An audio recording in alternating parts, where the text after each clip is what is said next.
This is Desert Rain, the first poem in the piece, Blessing the Land.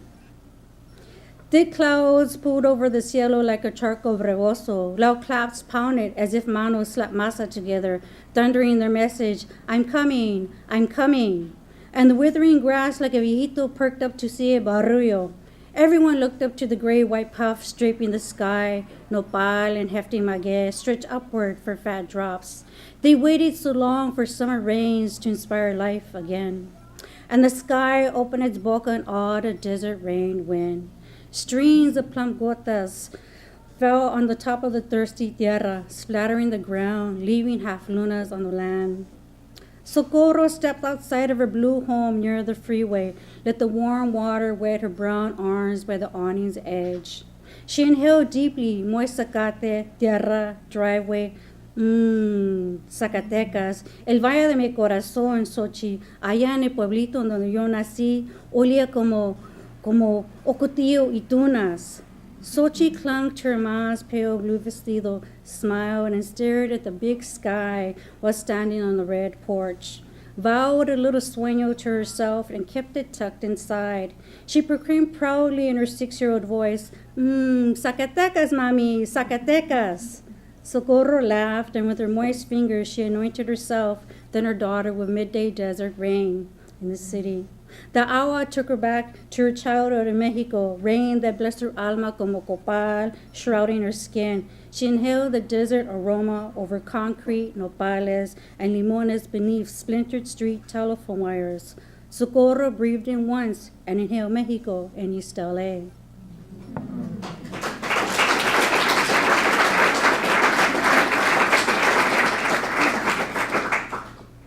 So some of my pieces could go for a few pages. That's like a rare poem that's a page. Everything else is 4 to 5 pager. So it was hard to choose. So I'm going with the basics here. If you're from East LA or any barrio, you know these sounds. Green helicopters. The Dapper Orchard helicopter buzzed around, piercing the light blue sky, shaking loose brown particles, toxins, choking the air, the people, like in a migrant field. At noon, the air thickened, the sun sliced it, the unripe apple flew across the long rows, its spires green every hour on the brown people, spiraling at the streets of Sydney, Humphreys, tracking their cluttered grounds, their space. The crisp helicopter pulled the blue-tinted cellophane, suffocating the poor people, draining the air of oxygen, life, spraying noise, pollution, like in an infested orchard field. And the canela-tinted borracha slurred, I'll save your spot to the oil-stained streets. The cobalt car sped to the liquor store, and she stood waiting in the spots. A 45-year-old guardian in oil blotched, one hand on her blue waist, one hand tilting a bottle. The sun's light sparkled a green glow, and the helicopter hovered for a bit. It swaggered like the drunken lady, believing she was a parked car, believing her cerveza was for life. And la borracha stared at the green porch, sipped the beer, waiting for the cobalt car. A crooked grin splotched her lined mouth. Inside she was silent, inside she was polluted, and she stared inside herself at night. The green helicopter sliced her thoughts. Years ago, she was a school teacher, taught elementary down at Brannock. The children loved her, called her Mrs.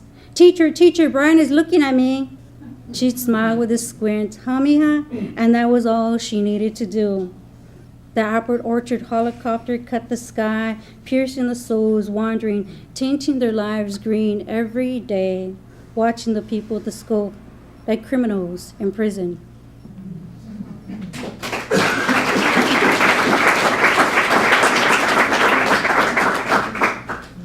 So Chopper is my first book, and it's not going to be my first, right? There will be plenty more afterwards. I have to have faith. And I'm so grateful to Eloise for choosing this book. It was one of those moments where you just cry when you hear it, because it took a decade for it to finally get picked up and worked at it. I wanted to mention that the cover itself is a painting that was commissioned from Jose Ramirez, who's a local artist from City Terrace. And you can see his artwork around LA.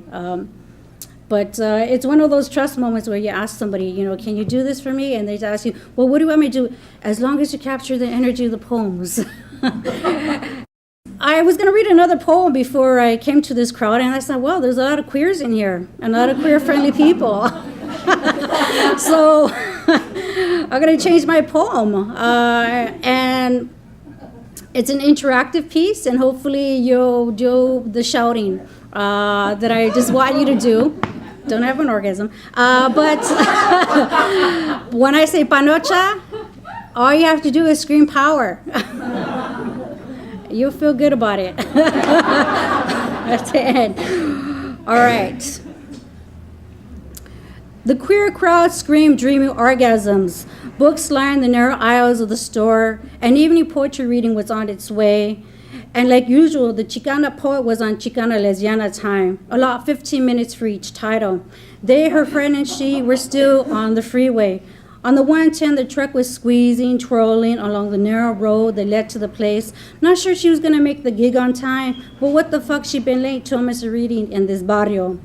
On stage, she glides into the center like a subject. She read all her poesía from Jota Chronicles, layered with marimacha pride. The theme, Orgullo sin fronteras. As she read her final poema for these mujeres, her mind fluttered with thoughts of revolution, the Greenwich Village, the queer subculture, fluttered her mind with promise for today. And she screamed to all the jotas in the audience to stand up for themselves and break the shackles of silence, waving the poem in the air like a brown fist. Remember Stonewall? It was us, las mariconas y jotos, who tore the pinche wall down into flat tortillas. Not those gringos who think they own our derechos. The gay rights movement, queer nation at its best, white gay boys taking over the scene. Nah, chale, man, the gringos ain't nothing to do with it. It was los puertorriqueños, the drag queens, las butch dykes, who broke every fucking inch of the goddamn wall. We are Stonewall. Remember, we're queer and we're here to stay. And she jumped to the edge of the stage like there was no pinche tomorrow, only today, live for today, screeching con garaje, panocha, power! And a lone butch from the barrio got up wearing jota attire, black boots, jeans, y white camisa, and yelled an anthem better than the Pledge of fucking Allegiance, panocha, power! And all the butch dykes turned around and glared at her. The poet saw the mitote reawakening, hitting emotions. She prodded these stone butches to use their hard exterior to fight for la justicia in this head control world, to rip the ladder of this hierarchy into sawdust. That loner butch continued her plea for vengeance. Panocha, power! Every butch dyke stood up, legs apart, some packing, some not. Blue bandanas, red bandanas sticking out of back pockets. Yo, for all the years of fucking lesbian bashing, panocha, power! And the poet yelled, we need to take over the pinche government, stand up for our rights as mariconas. And she asked the fans to stand and scream the Dolores Huerta con todo their might anthem, Si se puede, panocha, power! Because they know las Jota fans love panocha también. Maybe even more than us mariachas. No, I don't think so. Queremos panocha just as much. So the fans with red nail polish and black dresses wrapped in rebozos bought at the old mercado in Juarez, gritaron for the rights with all their corazones. We got panochas and we love panochas. Someone in the audience chanted, panocha, power! Over and over till the voices strained like an orgasm. And the next thing she knew, from out of the corner, all the straight babes were getting excited too. And they weren't gonna let their hermanas fight alone. Y sabes qué pasó? Shit, mujer, you know what happened? They remember they have panochas también. And some carnala gritó, babe, we gotta love our panochas. They grabbed their crotches and raised a fist in the air, like La Virgen Guadalupe gone crazy on Chicanisma, kind of like estilo de Esther Hernandez's lithographs. Chicana kickboxing ruca, throwing chingazos lefty right, gritaron with all their might and soprano voices. Ain't no man ever gonna control my body and mind. Ain't no vato ever gonna keep me silent. And they cried for all their tias, mamas, y abuelas, for all the pinche abuse they have suffered. So all the straight babes got together in harmony. Someone cantó, panocha, power! Then every straight babe started to yell in high pitches, panocha, power. And the poet sang, we gotta stick together. La joteria, loteria, fans, butches, trans, bis, even the straight babes. And the poet stared straight into the crowd, cheering and clapping with joy. Con cariño, hermanidad, y comadres por vida. She smiled and nodded her head in approval. The entire room was standing and chanting, Panocha, power! Yeah, that's the way it's supposed to be. Mujeres together, loving and supporting each other. None of that backstabbing shit. None of that,